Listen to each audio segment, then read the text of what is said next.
Hola y bienvenidos a esta conferencia en línea. Soy Uwe Starosek, profesor de Ingeniería Estructural en la Universidad Técnica de Hamburgo y autor del libro Progressive Collapse of Structures. Me gustaría compartir con ustedes esta conferencia sobre el colapso progresivo de estructuras. Es decir, ¿qué se entiende por ese término?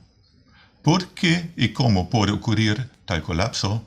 Y, lo más importante, ¿cómo podemos prevenirlo? Empecemos. Esta imagen muestra un primer ejemplo.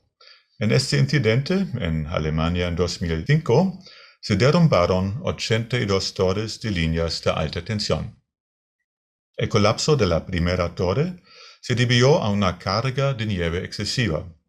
El colapso se propagó por las otras torres porque estaban conectadas por las líneas eléctricas. Mi interés en el tema empezó con el diseño de esta obra en los años 90.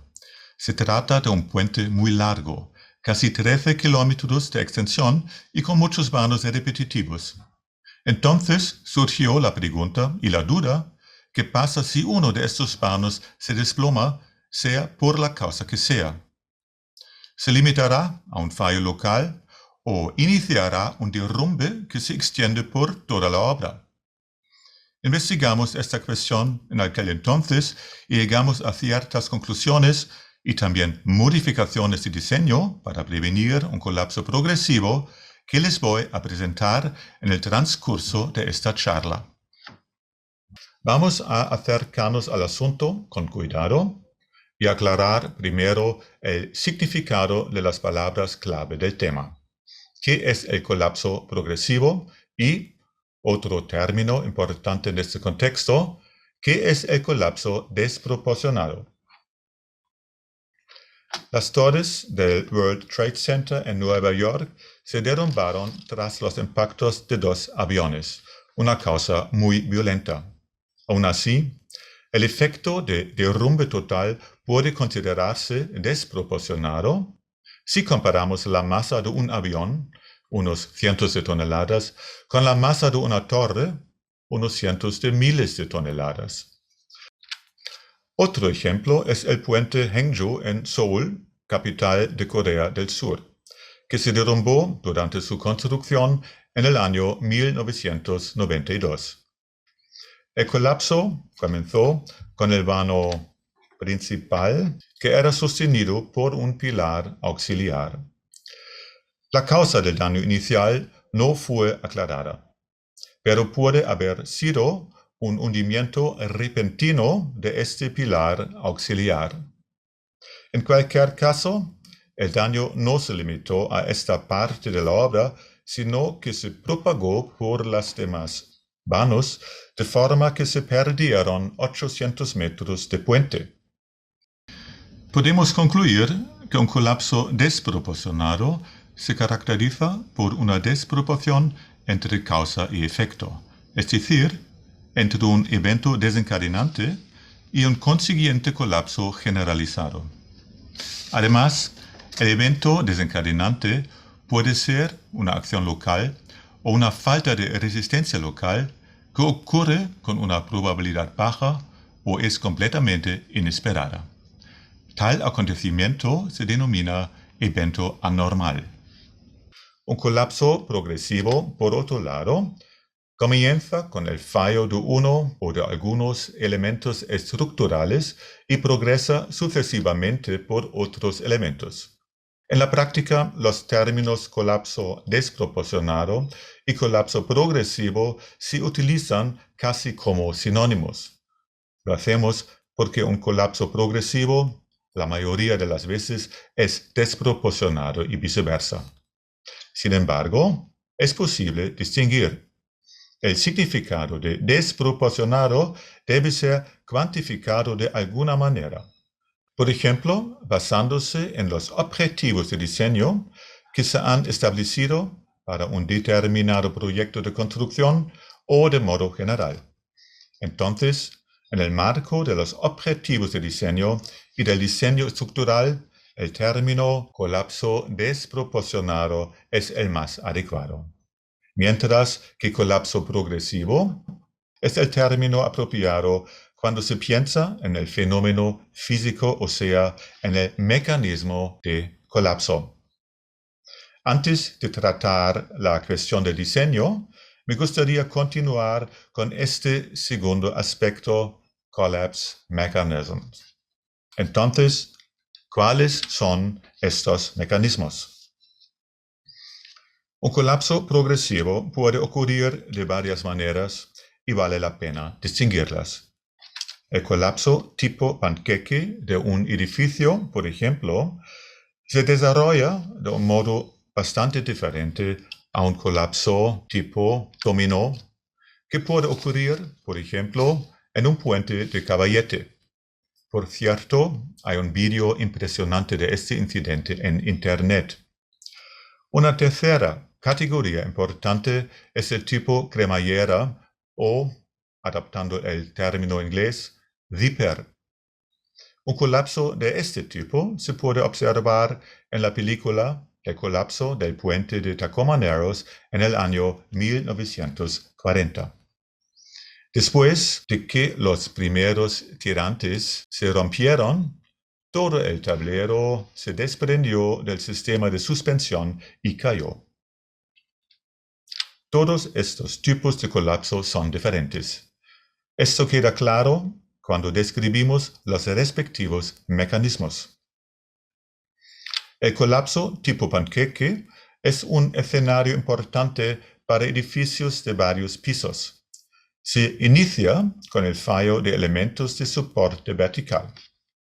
En consecuencia, una parte de la estructura se separa y comienza a caer, lo que significa que su energía gravitacional se transforma en energía cinética. Cuando esta parte choca con la parte de la estructura más abajo, resultan fuerzas de impacto muy grandes que causan el fallo de otros elementos de soporte vertical. Y, de la misma manera, el fallo progresa en la dirección vertical.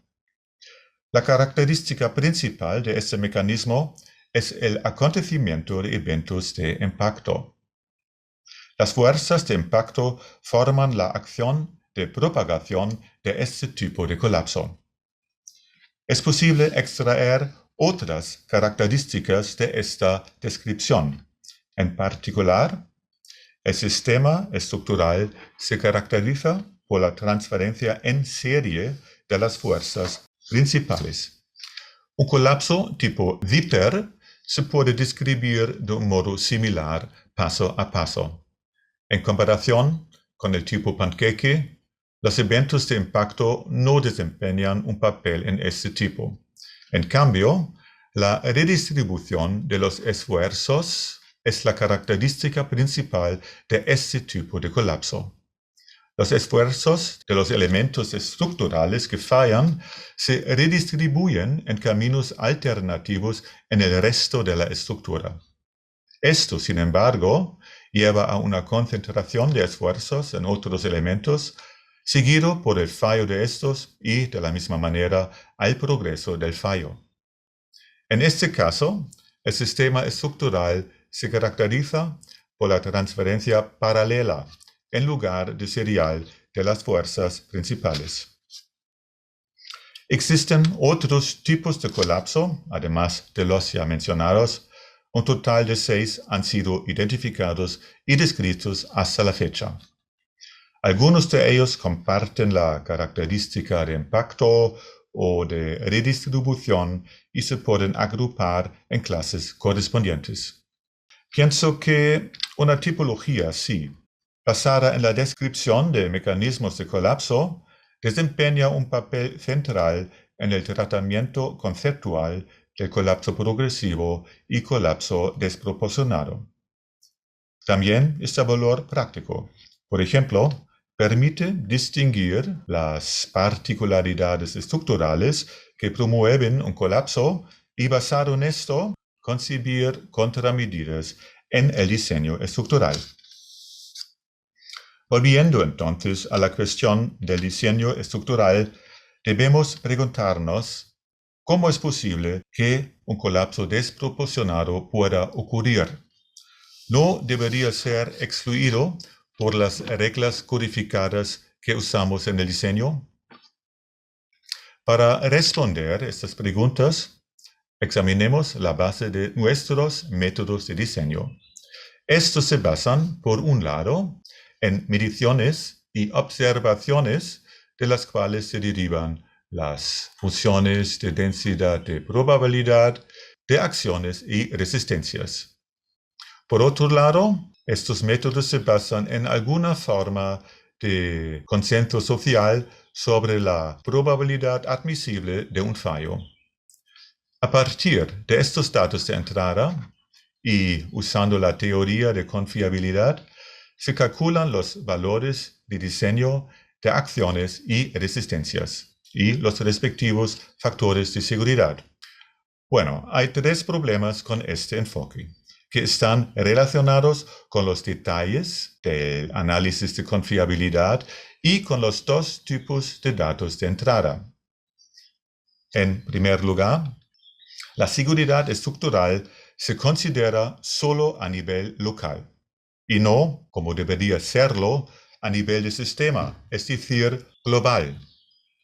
En segundo lugar, eventos anormales, o sea, eventos de probabilidad baja o imprevisibles, no se toman en cuenta.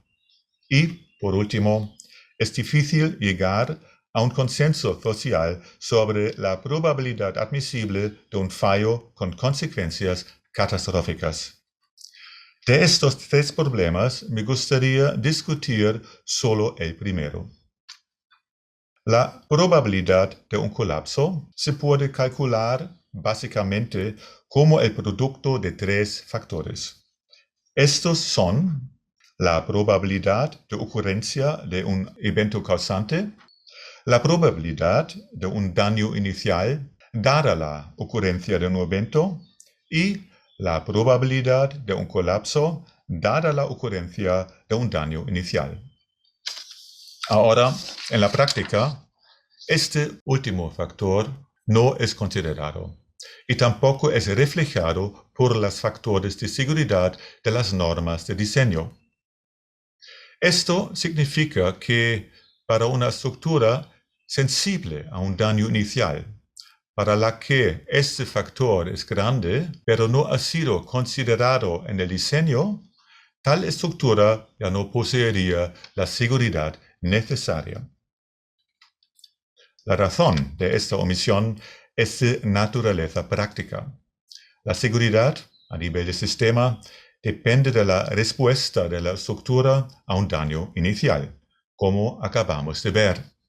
Esta respuesta, sin embargo, incluye interacciones inusuales, grandes deformaciones, la separación de partes de la estructura, el impacto de ellas en otras partes y otros efectos que requieren un análisis dinámico y no lineal que tiende a ser un problema intratable, particularmente en el contexto de la teoría de confiabilidad que requiere, además de todas las otras dificultades, un enfoque estocástico. Esto lleva a la pregunta, ¿cómo entonces podemos prevenir un colapso desproporcionado?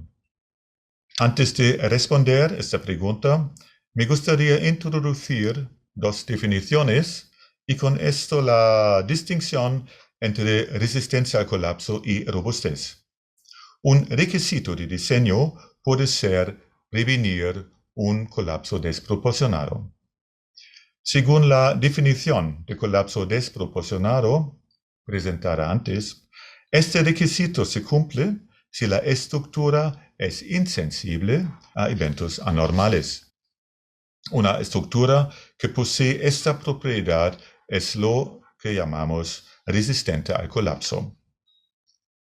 Una estrategia para obtener tal resistencia al colapso y así cumplir el requisito de diseño es hacer la estructura insensible a daños iniciales. Porque si es insensible a un daño inicial, también es insensible a eventos anormales. Una estructura con esta propiedad es lo que llamamos robusta. Estas definiciones se basan en los términos insensibilidad, eventos anormales y daño inicial. Es necesario cuantificar estos términos para que las definiciones sean aplicables. Esta cuantificación se puede basar en los objetivos de diseño que se establecen en un proceso decisorio.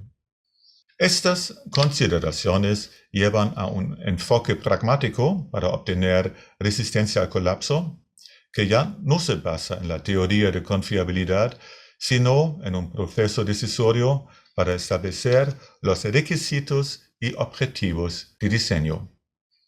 Establecer los requisitos de diseño es básicamente definir si la estructura debe ser resistente al colapso o no, dado que la resistencia al colapso, como definida aquí, es un requisito adicional que viene con un costo adicional que no es justificado para toda obra.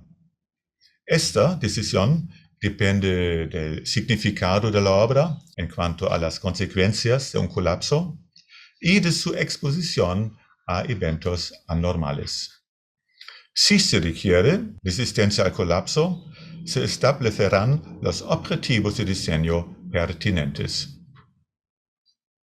Los objetivos de diseño más importantes son los eventos anormales asumidos, los daños iniciales asumidos y la extensión del colapso aceptable. El proceso decisorio para establecer los objetivos de diseño involucra a las partes afectadas por la obra, refleja la opinión pública y para estructuras mayores se realiza caso por caso. Una vez que los objetivos de diseño están definidos, podemos aplicar los métodos de diseño. Hay dos estrategias básicas de diseño, cada una ramificada en dos métodos diferentes. En primer lugar, se puede aumentar el esfuerzo para prevenir el daño inicial de los elementos clave de la estructura. Esto puede ser hecho aumentando la resistencia de estos elementos, dándoles resistencia local específica, o con medidas de protección para protegerlos contra eventos anormales.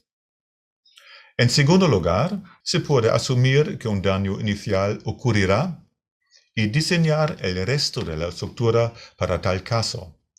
Esto lleva al método de los caminos alternativos y al método de aislamiento por segmentación. Se observa que con ambas estrategias se alcanza resistencia al colapso, pero solo con la segunda estrategia se produce robustez. Una tercera posibilidad es aplicar reglas de diseño prescritas. Esto también se llama diseño indirecto, ya que no depende de objetivos de diseño y no se basa en un análisis estructural. La aplicabilidad de reglas prescritas no se extiende a obras mayores y por eso no voy a discutirlas aquí. Por último, existe una variedad de procedimientos de verificación que pueden ser exactos o simplificados. Estos análisis se desarrollan de forma determinista y por lo tanto son más fáciles de realizar que cuando se utiliza la teoría de confiabilidad. Creo que este enfoque del problema permite equilibrar razonablemente los requisitos económicos y de seguridad sin exigir un esfuerzo computacional excesivo. Se pueden encontrar más detalles de este enfoque en este libro, que contiene más información sobre todos los aspectos del colapso progresivo de estructuras. Vamos a los ejemplos. Consideremos un edificio en el cual solo las columnas principales se apoyan directamente en los cimientos y las otras columnas de las fachadas son soportadas por una viga de transferencia horizontal. Cada columna principal es un elemento clave ya que su fallo provocaría un colapso generalizado. Si elegimos la estrategia de prevenir un daño inicial, podríamos reforzar las columnas principales o protegerlas contra eventos anormales como impacto de vehículos o explosiones. Si elegimos la estrategia de asumir un daño inicial, los esfuerzos de la columna que falla podrían ser redistribuidos en caminos alternativos. Para asegurar este efecto, podríamos modificar el sistema estructural, por ejemplo, con la extensión de todas las columnas hasta los cimientos, o reforzar la viga de transferencia y así habilitarla para redistribuir los esfuerzos de la columna que falla a las columnas vecinas. El segundo método de esta estrategia de asumir un daño inicial es el aislamiento por segmentación. Me gustaría ilustrar este método con un ejemplo de mi vida profesional, con lo que volvemos al inicio de esta charla. El puente de la Confederación es un puente continuo de hormigón postensado con una longitud de 12,9 kilómetros y 43 vanos principales de 250 metros. Un daño inicial asumido en el diseño fue el derrumbe de cualquiera de los pilares de este puente, representado por el pilar B en este diagrama, que también indica la extensión del colapso aceptable. Estos objetivos de diseño fueron acordados por las partes involucradas en la obra. Lastimosamente, caminos alternativos no podían ser creados en este caso, ya que esto requería el dimensionamiento de una viga de hormigón postensado con el vano doble de 500 metros. El método elegido, por lo tanto, fue el aislamiento por segmentación. En el diseño preliminar, solamente estaba prevista una junta de expansión cada segundo vano. Con base en el estudio del colapso progresivo, esto fue modificado en el diseño final.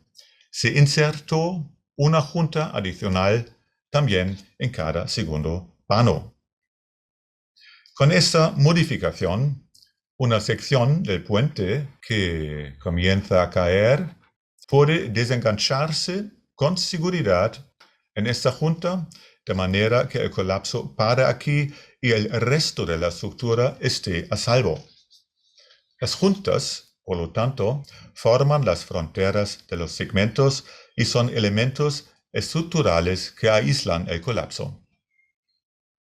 Estos elementos de aislamiento, en este caso, son elementos débiles. En otros casos, los elementos de aislamiento podrían ser elementos fuertes en vez de débiles. En otras palabras, los elementos de aislamiento deben ser capaces de soportar grandes desplazamientos o grandes esfuerzos. También se puede concluir, a partir de este ejemplo, que una reducción de continuidad estructural insertando juntas adicionales puede llevar a un aumento de robustez, incluso si esto, a primera vista, puede parecer contraintuitivo. Ilustré el método de segmentación con un ejemplo de un puente. Sin embargo, este método es universal y no se limita a puentes. Los siguientes ejemplos demuestran que también se aplica en principio a los edificios. El derrumbe del edificio del Pentágono se detuvo por un lado en una junta de expansión, es decir, un elemento de aislamiento débil, y por otro lado en una pared masiva, un elemento de aislamiento fuerte. El derrumbe de una terminal del aeropuerto de París fue limitado, aunque no intencionalmente, por dos elementos de aislamiento débiles. Un ejemplo aún más dramático es el colapso parcial del edificio Murray en la ciudad de Oklahoma después de un ataque con un coche bomba. El colapso se detuvo exactamente en una discontinuidad de las barras de refuerzo en la viga de transferencia. Parece que esta discontinuidad, que ya no estaría permitida por las normas actuales, formó un elemento de aislamiento que detuvo el colapso en este punto de la estructura. Ahora, naturalmente, surge la pregunta, ¿cuál de los métodos de diseño es preferible? Al comparar el método de los caminos alternativos con el método de segmentación, hallamos que el primero es sensible al tamaño del daño inicial, lo que significa que se vuelve ineficaz para un daño inicial grande, mientras que el método de segmentación es insensible al tamaño del daño inicial.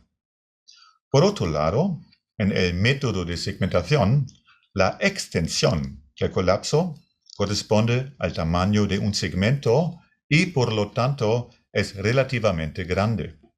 Entonces, el método de los caminos alternativos es preferible para los daños iniciales pequeños, mientras que la segmentación es preferible para los daños iniciales grandes. Ahora recuerden que el daño inicial asumido y la extensión del colapso aceptable son dos de los objetivos de diseño a ser establecidos de antemano. Esto significa que la elección del método de diseño no solo depende de la estructura, sino también de los objetivos de diseño. La exigencia de prevenir un colapso desproporcionado ha sido incorporada solo recientemente, de una manera más o menos consistente y eficaz, a algunos reglamentos de diseño. Los ejemplos más prominentes son los United Facilities Criteria para edificios de las Fuerzas Armadas estadounidenses, las General Services Administration Guidelines para edificios de la Administración Federal estadounidense y una sección del Eurocódigo 1, Acciones en Estructuras. Un inconveniente de todos estos reglamentos es que se limitan al método de los caminos alternativos y estos caminos alternativos se proveen solo para el fallo de columnas individuales y no para el fallo simultáneo de un grupo de columnas. Tal suposición parece bastante limitada, es decir, los eventos anormales cubiertos por ella son relativamente insignificantes. Esto es problemático para edificios en la categoría de mayor riesgo, por ejemplo, de ser objeto de un ataque premeditado. Se concluye que estos reglamentos se aplican solo a edificios de pequeño a mediano tamaño y no a estructuras en general. Esto me lleva al final de esta conferencia y a las conclusiones. La descripción de los mecanismos de colapso ayuda a esclarecer relaciones conceptuales y a concebir contramedidas. La resistencia al colapso puede ser obtenida por un enfoque pragmático y generalmente aplicable, en el cual los objetivos de diseño se establecen en un proceso decisorio. 4 métodos de diseño están disponibles en este enfoque. Su aplicabilidad depende de la estructura y de los objetivos de diseño. Sin embargo, los reglamentos de diseño actuales para prevenir un colapso desproporcionado se aplican solo a edificios y solo a los de pequeño a mediano tamaño. Con esto concluye mi presentación. Espero que la hayan disfrutado. Aquí están mis direcciones de correo electrónico. Pueden dejarme sus comentarios o dudas aquí y con gusto responderé. Bueno, aquí realmente llego al final. Saludo a mis amigos sevillanos Amparo Marín y Manolo Montagudo que me ayudaron a prepararme. Muchas gracias por su atención.